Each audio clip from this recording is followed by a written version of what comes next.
आज के इस वीडियो में हम ट्रेंड एनालिसिस के तीसरे मेथड की बात कर रहे हैं। दो मेथड की बात हम पहले वीडियो में कर चुके हैं। आज तीसरा जो मेथड है that is construction of fix base index number, स्थिर आधार सूचकांकों का निर्माण। इसे हम इंडेक्स मेथड भी कहते हैं और इसे हम परसेंटेज मेथड भी कहते हैं। तो देखिए, in fix base index number method, figures of a normal year are treated as the base figure and figure of other year are computed in term of fixed base index number that is expressed in term of percentage of base year figure। Clear कि किसी सामान्य वर्ष के समंकों को आधार it means 100 मानकर अन्य वर्षों के समंकों को स्थिर आधार सूचकांकों में व्यक्त किया जाता है तथा इन सूचकांकों के अवलोकन से प्रवृत्ति का अनुमान लगाया जाता है।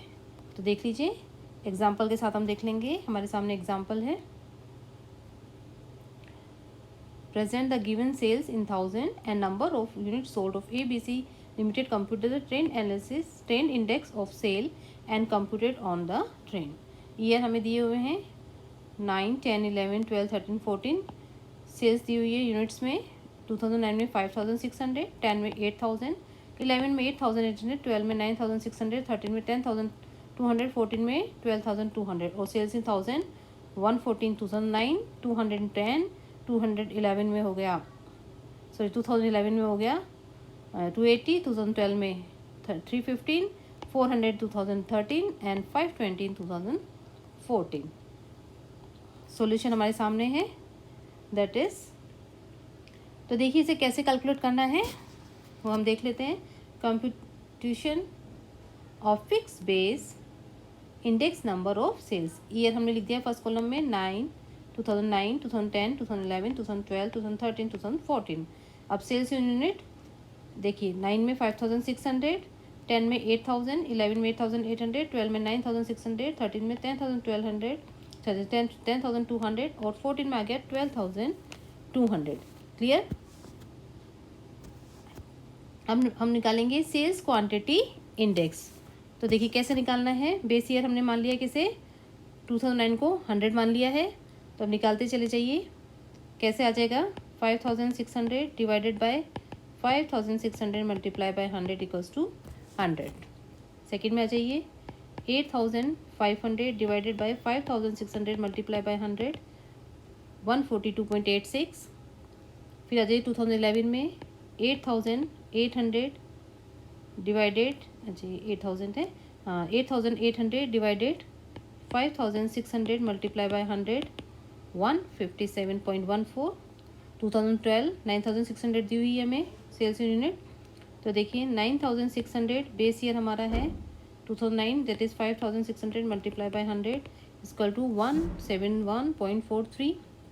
2012 में दिया हुआ है हमें 10,200 बेस ईयर की यूनिट है जो हमारी 5600 मल्टीप्लाई बाय 100 ये हो जाएगा 182.14।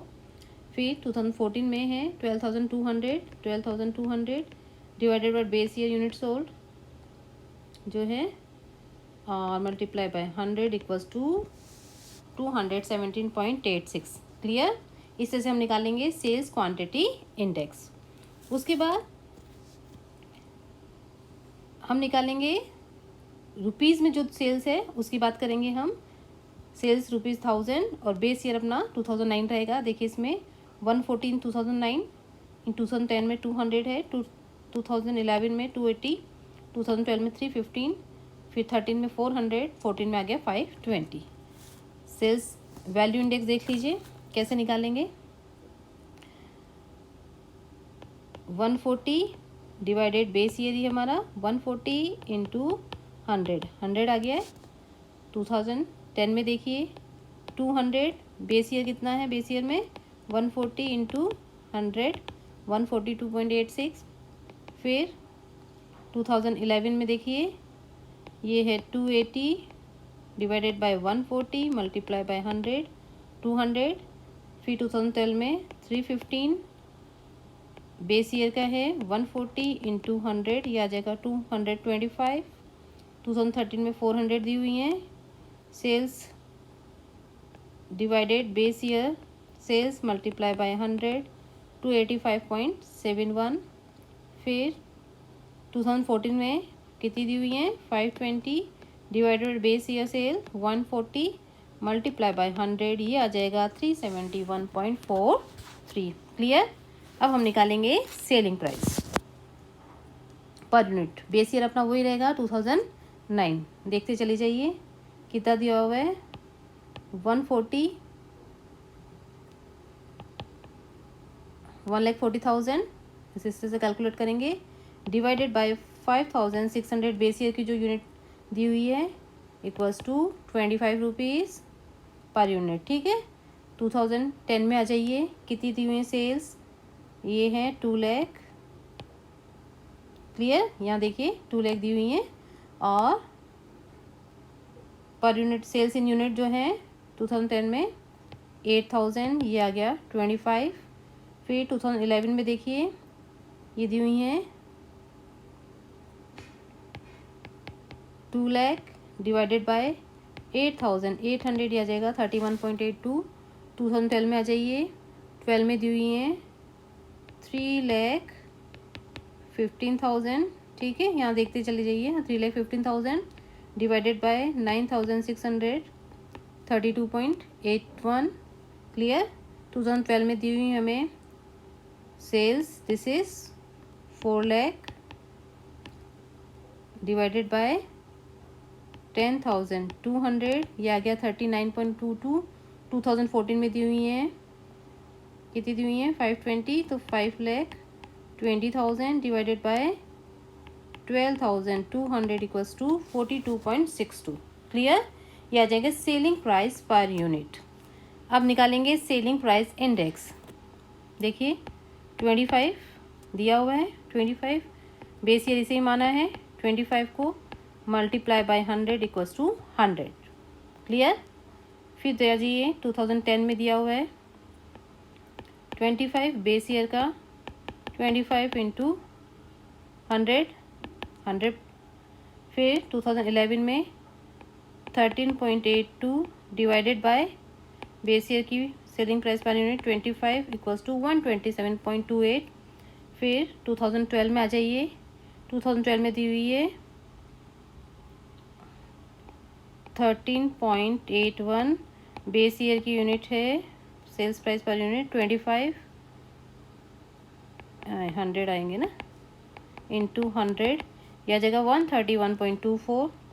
फिर 2013 में आ जाइए 13.22 डिवाइडेड बाय बेस ईयर की 25 पर यूनिट सेलिंग है ना, सेलिंग प्राइस मल्टीप्लाई बाय 100, ये आ जाएगा 156.88।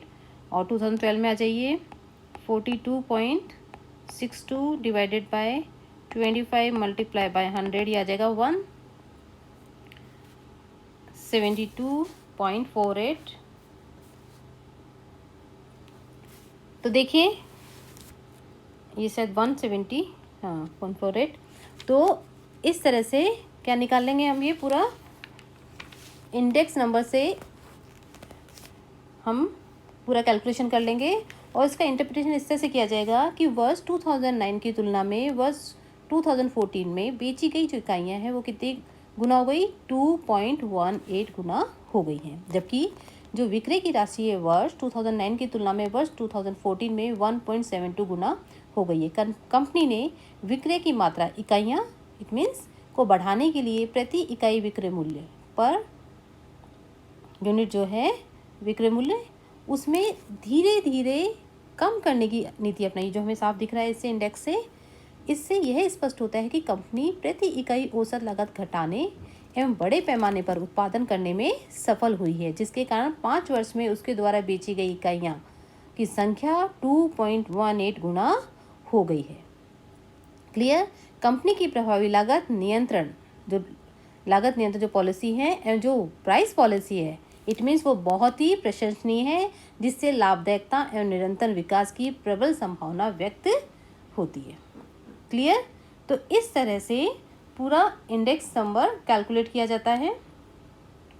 ये आपके तीनों मेथड्स हो गए हैं। आप लोगों को तीनों मेथड को बहुत अच्छे से इसका प्रैक्टिस करना है ताकि इस तरह का कोई भी क्वेश्चन आप अटेम्प्ट आसानी से